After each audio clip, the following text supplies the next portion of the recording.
मेरा सवाल जो हाल ही में इंडिगो का एयरलाइंस का जो खेयास हुआ, नुकसान जो है पैसेंजर्स को झेलना पड़ा। ऐसे में इन कंपनियों का कुछ तो एथिकल रिस्पॉन्सिबिलिटी होनी चाहिए। 60-65% शेयर है इंडिगो का। आप इंडिगो को सज़ा दे दो, आप बोल दो कल से इंडिगो की उड़ानें बंद, तो भारत की 2/3 उड़ानें बंद हो जाएंगी। तो कौन सी रेगुलेटरी अथॉरिटी अब इंडिगो को सज़ा दे सकती है? आप शिकायत कर सकते हो इंडिगो ने ऐसा कर दिया वैसा कर दिया, पर आप इंडिगो की टक्कर में अपनी कोई एयरलाइन थोड़ी खड़ी कर लोगे। जब भी कभी समाज खुला हुआ नहीं होगा, न्याय संगत नहीं होगा, तब आप पाओगे कि किसी भी क्षेत्र में ताकत, सत्ता कुछ मुट्ठी भर लोगों के या इकाइयों के हाथ में जा रही है। और अब भी ऐसे आगे जाते जाते ऐसा हो जाएगा कि हर दिन ये न्यूज़ आती जाती रहेगी। लोग कितना ऐसे इसको कॉकरोचेस की तरह। फ्लाइट कैंसिल हो गई तो जो पैसेंजर्स थे उन्होंने क्रांति कर दी। ऐसे होती हैं क्रांतियाँ। अरे तुम 500-5000 फ़्लाइट कैंसिल कर दो यहाँ, तो भी कुछ न क्रांति होने की। जो लोग आज फ्लाइट पर चल रहे हैं, यही वो हैं जो 10 साल पहले तक ट्रेन में चलते थे, और उससे 10 साल पहले ट्रेन के भी जनरल डिब्बे में चलते थे, और उसके और 10-20 साल पहले चले जाओ तो बस में भी लटक कर चलते थे। ये वही हैं सब जो फ्लाइट में चल रहे हैं। तो इनको यही बहुत बड़ी बात लगती है कि हमें एयरपोर्ट में घुसने को मिल गया। यहाँ ऐसे क्रांति वगैरह कुछ नहीं होने की। क्रांति बस वही कर सकता है जो प्रणम आचार्य। मेरा नाम सागर है। मैं पिछले 1.5 साल से सत्रों से जुड़ा हुआ हूँ। मेरा सवाल जो है जो हाल ही में इंडिगो का एयरलाइंस का जो खेयास हुआ, उसके बारे में है। उस केस में हमने देखा कि कहने को तो रूल्स और कंप्लायंस फॉलो किए गए थे, लेकिन नुकसान जो है पैसेंजर्स को झेलना पड़ा। और ये एकलौता मामला नहीं है, हर बार ये ऐसा ही होता है। और बाद में जो मैटर जो है कॉम्पनसेशन और अपोलॉजी के नाम पर निपटा दिया जाता है। और ये चीज़ एविएशन हो, रेलवेज हो, या फिर कंस्ट्रक्शन हो, यहाँ तक कि एआई भी हो, जहाँ पे सिर्फ लोगों पर ही नहीं एनवायरनमेंट पर भी इम्पैक्ट होता है। तो ऐसे में इन कंपनियों का या फिर जो सब्सक्राइब सर्विस प्रोवाइडर्स है, अपने सब्सक्राइबर्स के प्रति, एनवायरनमेंट के प्रति कुछ तो एथिकल रिस्पॉन्सिबिलिटी होनी चाहिए, क्योंकि ये जानते हैं कि मामला बिगड़ने वाला है, फिर भी ये बिगड़ने देते हैं। तो मैं इसमें क्या बोल सकता हूँ? मैं कौन हूँ इस पर कुछ बोलने वाला? मेरा क्या इनसे? 60-65% शेयर है इंडिगो का, इसलिए वो ये सब कुछ कर पा रहे हैं। और इतना तभी हो पाता है जब समाज खुला हुआ ना हो, जहाँ बंदिशें लगी होती हैं, जहाँ सीमाएं बनी होती हैं, और उन सीमाबद्ध क्षेत्रों में किसी का प्रवेश अनुमत होता है और किसी का नहीं। तभी इस तरह की जो मोनोपोलिस्टिक डोमिनेंस है वो संभव हो पाती है। जब इतना बड़ा किसी भी क्षेत्र में, भारत में तो हर क्षेत्र में, टेलीकॉम में है, सीमेंट में है, एविएशन में है, और कई तुम हाँ पोर्ट्स में है।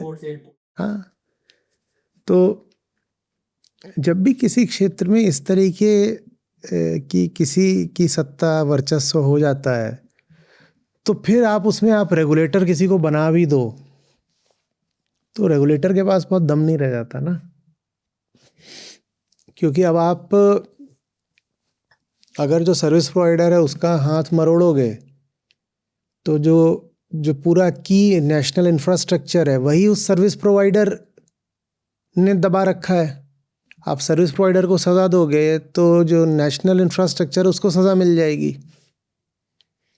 आप इंडिगो को सज़ा दे दो, आप बोल दो कल से इंडिगो की उड़ानें बंद, तो भारत की 2/3 उड़ानें बंद हो जाएंगी। तो कौन सी रेगुलेटरी अथॉरिटी अब इंडिगो को सज़ा दे सकती है? लेकिन जहाँ जहाँ मामला ईमानदारी का होता है, जहाँ एक लेवल प्लेइंग ग्राउंड होता है, जहाँ समाज ने ही दीवारें नहीं खड़ी कर रखी होती, वहाँ इतनी बड़ी डोमिनेंस किसी एक प्लेयर की होने ही नहीं पाती है, हो ही नहीं सकती। ये सब तभी हो पाता है जब समाज ही ऐसा हो जहाँ पर उदाहरण के लिए जैसे जाति की बात है, वो क्या है, वो यही तो है कि एक क्षेत्र है वो कुछ लोगों के लिए आरक्षित है, एक दूसरा क्षेत्र है वो किसी और के लिए आरक्षित है, एक तीसरा क्षेत्र है किसी और के लिए आरक्षित है। यही तो मतलब है ना, ये वाला काम यही तो चला है पूरे सदियों से इतिहास में, जाति का यही तो मतलब रहा है, ये वाला काम तुम लोग करोगे, ये तुम करोगे, तुम करोगे, तुम करोगे। तो समाज ही ऐसा रहा है जिसने इस तरह की सीमाओं को प्रश्रय दिया है, समाज ही ऐसा रहा है। आप फलाने परिवार से हो तो आप राजनेता बनोगे, तो अब इसमें फेयर प्ले नहीं है। अब इसमें ये नहीं हो सकता कि जो जो भी कोई आना चाहे, जो भी कोई एंट्री करना चाहे वो कर सकता हो। आप अगर अभिनेता के घर से हो तो आपके लिए फिल्म इंडस्ट्री में काम पाना बहुत आसान हो जाता है अपेक्षाया। आप राजनेता के यहाँ से हो तो देखिए आपके बच्चों का जो करियर है वो राजनीति में पहले से ही निश्चित हो जाता है ना। तो एक एक व्यक्ति को या एक इकाई को या एक संस्था को अपनी प्रतिभा, अपने श्रम, अपने मेरिट के दम पर प्रवेश करना बड़ा मुश्किल पड़ता है। आप शिकायत कर सकते हो इंडिगो ने ऐसा कर दिया, वैसा कर दिया, पर आप इंडिगो की टक्कर में अपनी कोई एयरलाइन थोड़ी खड़ी कर लोगे। एंट्री बैरियर हैं बहुत बड़े बड़े, और एंट्री बैरियर सिर्फ कैपिटल के नहीं है, बहुत सारा एंट्री जो बैरियर है वो सिस्टमेटिक है और पॉलिटिकल है।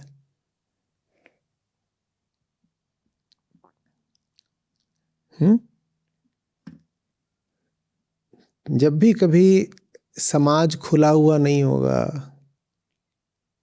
समाज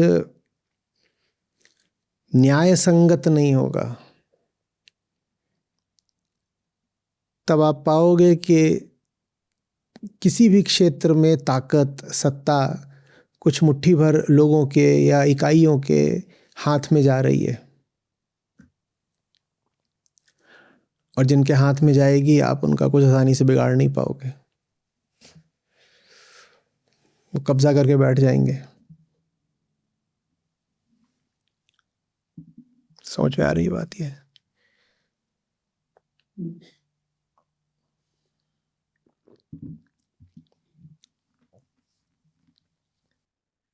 पर सर, लाइक ये जो मोनोपोली जैसे जैसे हर एक क्षेत्र में बढ़ती जाती है, तो जब ऐसे कोई मामले आता है तो मान लीजिए इस केस में 10,000 लोगों को कुछ अफेक्ट हुआ, तो वो लोग उस वक्त परेशान हो जाएंगे। तो ऐसे में हर बार लाइक हर तबका जो है वो अफेक्ट होता रहते हैं, और वो लोग कुछ उस वक्त के लिए अपना भड़ास निकाल लेते हैं। और अभी ऐसे आगे जाते जाते ऐसा हो जाएगा कि हर दिन ये न्यूज़ आती जाती रहेगी, और जब तक बात अपने दरवाजे पे नहीं आती है, बात सिर्फ न्यूज़ बन के रह जाती है। और इसी इसी चीज़ में लाइक ये किसी लेवल पे आके घुटन टूटना चाहिए ना, लाइक लोग कितना मतलब ऐसे इसको कॉकरोचेस की तरह सह लेंगे, नहीं, लाइक दस कभी हजार तो दस टिपिंग हजार पॉइंट आएगा कि ये कुछ नहीं है। उड़ानें रद्द होने से क्रांति नहीं होने वाली है। आप कहाँ की बातें कर रहे हो? कितनी कुल मिलाकर उड़ानें रद्द हो गई? कुछ हज़ार उड़ानें, किसी दिन 500, किसी दिन 800, कुल मिला करके कुछ हज़ार, a few thousand। उसमें कितने यात्रियों पर बहुत असर पड़ गया, और वो भारत की आबादी के अनुपात में कितने हैं? उन पर कुछ नहीं होने का। वो सब मध्यम वर्ग, उच्च मध्यम वर्ग है, इनके पास अपने स्वार्थ होते हैं, कुछ थोड़ी बहुत जमा पूंजी होती है, कुछ सुविधाएं होती हैं जो उन्होंने इकट्ठा कर ली होती हैं, ये उसी से चिपक कर रहते हैं। ये जा कर के वहाँ एयरपोर्ट पे थोड़ा शोर शराबा कर देंगे, उसकी रील बन जाएगी, वायरल हो जाएगी, इससे ज़्यादा कुछ नहीं करने वाले। मेरे लिए बात सुनने में ही बड़ी विचित्र है कि फ़्लाइट कैंसिल हो गई तो जो पैसेंजर्स थे उन्होंने क्रांति कर दी। ऐसे होती हैं क्रांतियाँ? हाँ, नहीं मतलब एक बार होती तो ठीक है, बट अभी हर कोई मामला वो ऐसे ही। अरे तुम 500, 5,000 फ्लाइट कैंसिल कर दो यहाँ तो भी कुछ न क्रांति होने की। जिस जो ये वर्ग है ना जो फ्लाइट पे चलता है, इसको अब कुछ मिल गया है। पहले तो सभी गरीब थे भारत में, ठीक है, जो लोग आज फ्लाइट पर चल रहे हैं यही वो हैं जो 10 साल पहले तक ट्रेन में चलते थे, और उससे 10 साल पहले ट्रेन के भी जनरल डिब्बे में चलते थे, और उसके और 10-20 साल पहले चले जाओ तो बस में भी लटक कर चलते थे। ये वही हैं सब जो अब फ्लाइट में चल रहे हैं। तो इनको यही बहुत बड़ी बात लगती है कि हमें एयरपोर्ट में घुसने को मिल गया। ज़्यादातर अपवाद होंगे कुछ में, ज़्यादातर लोगों के लिए यही बहुत बड़ी बात है, एयरपोर्ट पर आ गए। हाँ, फ़्लाइट कैंसिल होती है, सबको बुरा लगता है, तो बुरा लगेगा तो 1-2 घंटा थोड़ा बुरा मानेंगे, ये करेंगे वो करेंगे, फिर रिफ़ंड आ जाएगा। या एयरलाइन कह देगी कि होटल का बंदोबस्त कर दिया है, आप रात में होटल में रह लीजिए, फ्री मील्स ले लीजिए, ये सब हो जाएगा। और फिर स्वार्थ की चक्की लगातार चल रही है। एयरपोर्ट गए थे कहीं पहुंचने के लिए, अब वहाँ एयरपोर्ट पर ही धरना देकर थोड़ी बैठेंगे, अगली कहीं से इधर चोर से कोई फ़्लाइट मिलेगी, उसको लेके चले जाएंगे जहाँ जाना था, वहाँ अपने स्वार्थों की चक्की दोबारा चलाएंगे। यहाँ ऐसे क्रांति वगैरह कुछ नहीं होने की। तुम्हारी छूट गई क्या? तुम क्यों परेशान हो इतना?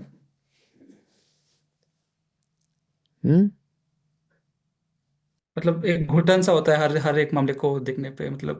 घुटन तुम्हें क्या हो रही है? हमारी कल रात की है, परसों की है? हमारी परसों की फ़्लाइट है।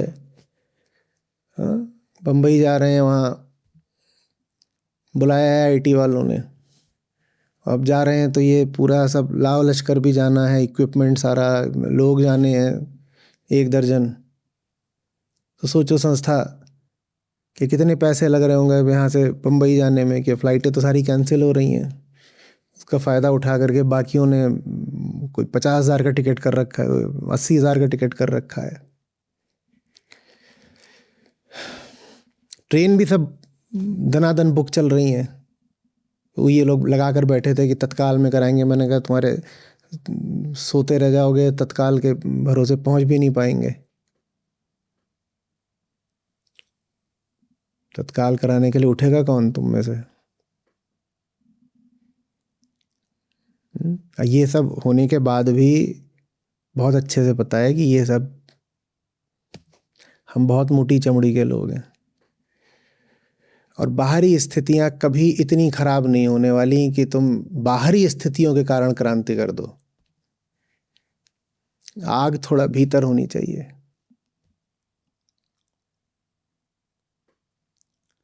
बाहर जब भी कुछ बुरा होगा तुम अपने आप को बोलोगे पर ये उतना बुरा तो नहीं है ना जितना बुरा हो सकता था। फ्लाइट मिस ही हुई है, क्रैश थोड़ी हो गई। जो मेरे साथ हो रहा है बुरे से बुरा, उससे बुरा भी तो कुछ हो सकता था। सदा अपने नीचे वालों को देखा करो, संतोष बना रहता है। ये हमारा सूत्र है। हमारा ऐसे कुछ नहीं होता। जब जीवन में गीता आती है ना, तो जीवन में गरिमा आती है। फिर इंसान कहता है कि मैं आकाश हूं, मुझे धरती पर ये तिलचट्टा और केंचुआ क्यों बनाया जा रहा है? मुझे मिट्टी में क्यों गाड़ा जा रहा है? फिर उठती है क्रांति भीतर से।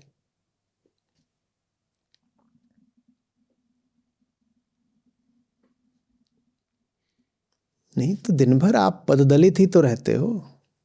जहां जाते हो वहीं आपकी गरिमा का ह्रास होता है। सरकारी दफ्तर में काम कराने चले जाओ, वहां भी यही होगा। प्राइवेट ऑपरेटर्स के पास जाओ, वहां भी वही होगा। खड़े हो ट्रैफिक में, पीछे कोई बेवजह हॉर्न मार रहा है, ये इंडिग्निटी ही तो है। ये सीधे सीधे बदतहजीबी है। आप खड़े हुए हो, सामने लाल बत्ती है, कोई पीछे से हॉर्न मार रहा है, ये सब होता रहता है। हमारी बहुत मोटी चमड़ी हो गई, हमें कोई फर्क नहीं पड़ता।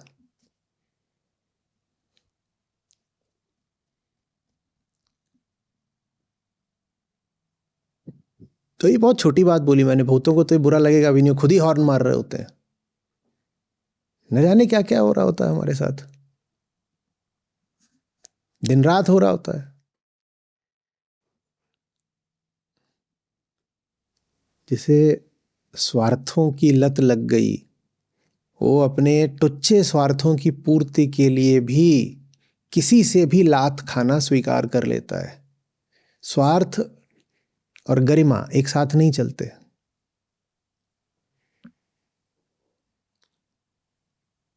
क्रांति बस वही कर सकता है जो निष्काम हो, निस्वार्थ हो।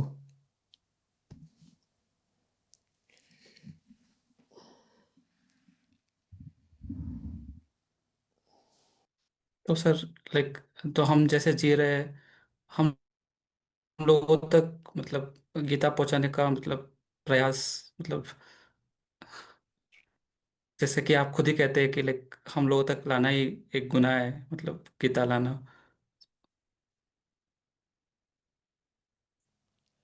देखो, मैंने तुम्हें बहुत समझा दी। अब तुम्हें इतनी समझ आ गई होगी कि तुम्हें क्या करना है ना?